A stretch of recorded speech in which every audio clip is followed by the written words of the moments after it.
America was not always as it is today. In the early 1700s, Jonathan Edwards, a Yale minister, believed that Christians were becoming too soft and satisfied with their faith. They did not want to go to church, and they didn't care enough to have a direct relationship with God. They started to believe that good deeds are what would get you into heaven. Because of these thoughts, Edwards believed that he could fix the church by reviving the Christians' faith in God, therefore starting the Great Awakening. The Great Awakening was a revival of the Christian faith to remind the early church that, in the words of Edwards himself, God is an angry judge and humans are sinners. Edwards wanted people to understand that you will be saved by faith alone, not by works. To help encourage those new ideas, Edwards had the help of many other priests and ministers. George Whitefield, an Anglican minister, helped preach the new revival ideas all around the colonies. George Whitefield believed that people weren't going to church because dead men preached to them, so they began to preach more energetically.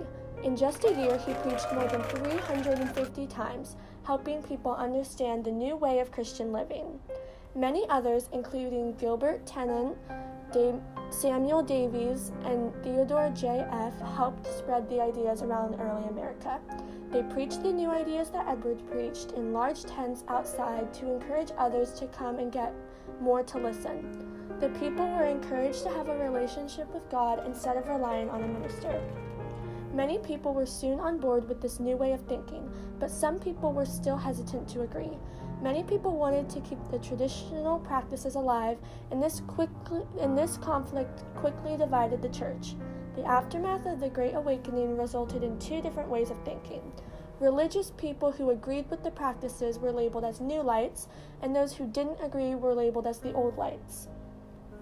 As these revivals were coming to an end, the people of the colonies formed many new beliefs. Some believed the Great Awakening influenced the Revolutionary War because it encouraged nationalism and individualism.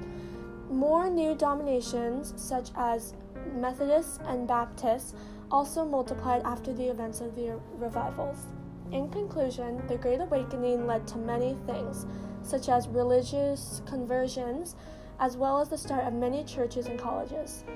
Americans were encouraged to have a relationship with God and see themselves as exporters of ideas to other cultures. As one of the first religious revivals in America, the Great Awakening has influenced other revivals